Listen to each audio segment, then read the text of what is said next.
I know that while everyone's getting settled, I'm with the Nerds of Color, and you can have a bookmark. I'm also a huge fan. I love that one Sunday. And all the work you and your cousin do. Yes.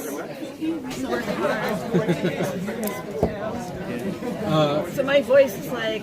Yeah, I'm sure my after voice is that, like, just speaking for voice. an Yeah, exactly. I have to say, Patsy Walker is my favorite Marvel character, so thank you for including her in your She-Hulk run. It's like, I'm so glad that she's being published. So. Yes. Patsy Walker is the best.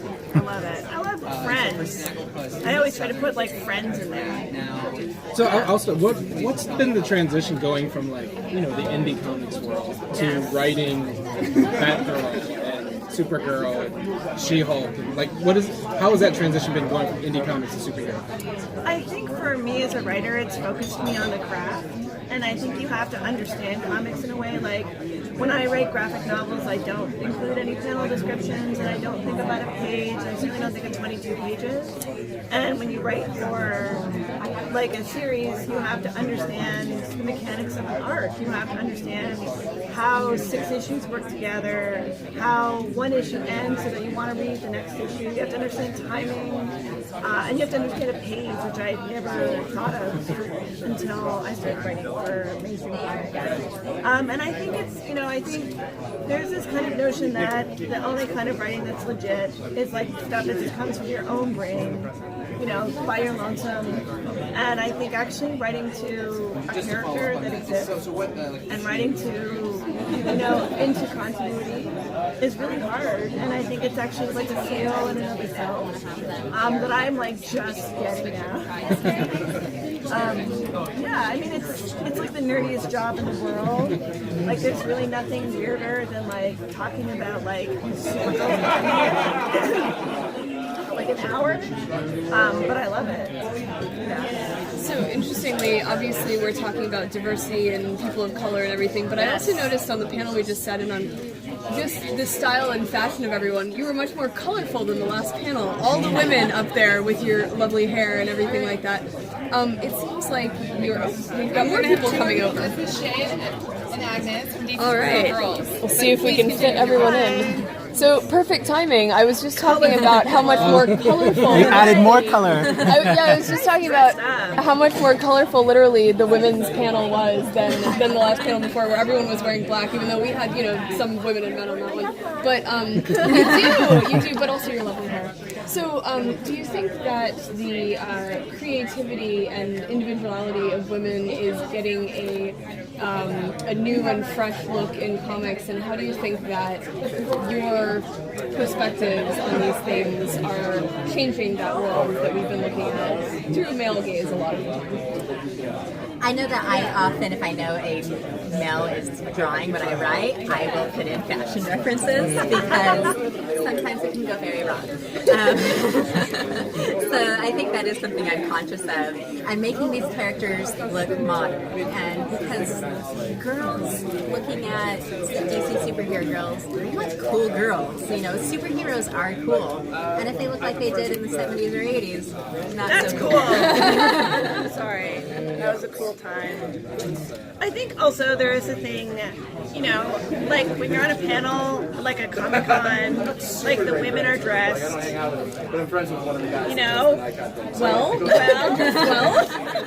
I mean, I've always said, like, I'm looking forward to the day that I wear a t-shirt and jeans to a Comic-Con, and that's not yet, but I do think that there is like a kind of like, I mean, for me, it's my armor. Like, especially if I'm going to be in a Comic-Con, sometimes in the early days when the ratio was not the same, I would be like, I'm going to be so feminine right now that I'm like making my space with like my puffy outfit. My picture in the back of the book has the pink hair, so now I always have to have colored Right. hair. I know what that's like. Right. So, how is the process of writing a movie different from the process of writing a comic?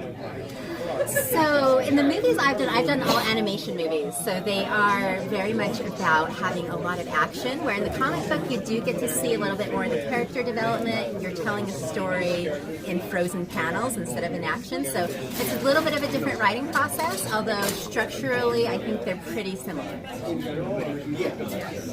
So who do you think, or what is your like next big thing? What is your dream character to put into film, or even I would love to do something where I get to write the Golden Girls. Yes. Whatever. Yes, I would love like Golden Girls Plus. that would be fantastic. Like if Batman's grandmother was like, "You gotta come and look after my place," and he had to like deal with like these women who are like, "That's not how you do the Right. I think that would be awesome. I don't know. I'm kind of working on a dream project right now because, like, I've always wanted to work for DC, not just work for DC, but on their female characters. So I was so annoying to try to audition for getting the job as an artist. Like, I was persistent for bugger because I'm like, see, I can do it. See, I can do it. Finally, they gave me a chance.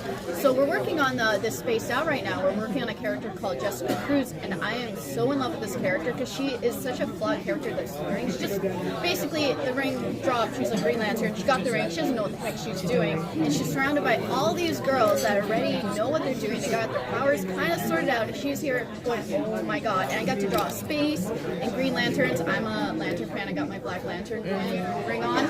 So this is my dream project. These characters are flawed and amazing and relatable, and they do just the coolest superpower stuff. So I'm very happy. Yeah, I similarly on DC Superhero Girls and on Wonder Woman, the last 3 years with DC Superhero Girls, it's just been such a dream come true to be able to pick any of the female characters that are in the DC universe and be able to bring those in and write them. I would like to do more male characters in the future. I think that's the next step for a lot of female creators because we kind of get pigeonholed in writing female characters. So I would love to bring those same sensibilities to male characters, and when you have little boys reading them, they can see strong female characters too. Speaking of superhero girls, how much collaboration is involved? Because it was launched as a multimedia platform, right? It wasn't just a comic or a storyline. You have the middle grade novels that DC writes, you have comics and episodes online. How much collaboration is involved between all of the various creators among all the different storylines? A lot. So I started very early in the process. I wrote the brand Bible. I did the whole kind of creating a universe, and then the other creators take that and go from there. So I wrote all the animation and the graphic novels, and then it is very collaborative with the artists like Agnes and the other people in the graphic novels, as well as within the other parts of the community, like DCB, who does the middle grade novels. It's always been a process of going back and forth and make sure we're communicating the same messages, always on that same female empowerment brand. So obviously This is the last question for this group, and then we're going to switch talent. so obviously we're all adults here, we're all fans, but there are also lots of little children. Well, we want to pretend, except for this guy.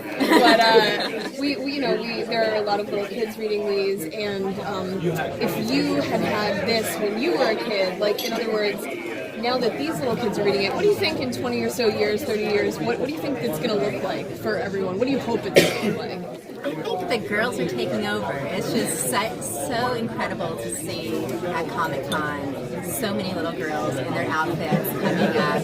And they're in a world where a girl can't do anything. They have these books. They've never been told you can't do this because you're a girl. So it's just going to be such a powerful world in 30 years. I mean, I hope it keeps expanding. I hope the idea that, like, when Faith came out, like, the idea that you can have, like, a superhero who's a big girl or a big guy, like, I hope it just keeps getting, right? Like, I hope it just keeps getting bigger and bigger. Jin Yang Superman doing, like, Chinese Superman is awesome. So I think the more we sort of see that these characters are, like, vehicles for stories and not real people who will explode if you, like, do something different to them, I think it's going to be great. Like, I would super love to see, like, a cast where, like, it looks like the subway in New York. Yeah. But not just for the background, but then the actual people are used to. Thank you. Or Patsy Walker.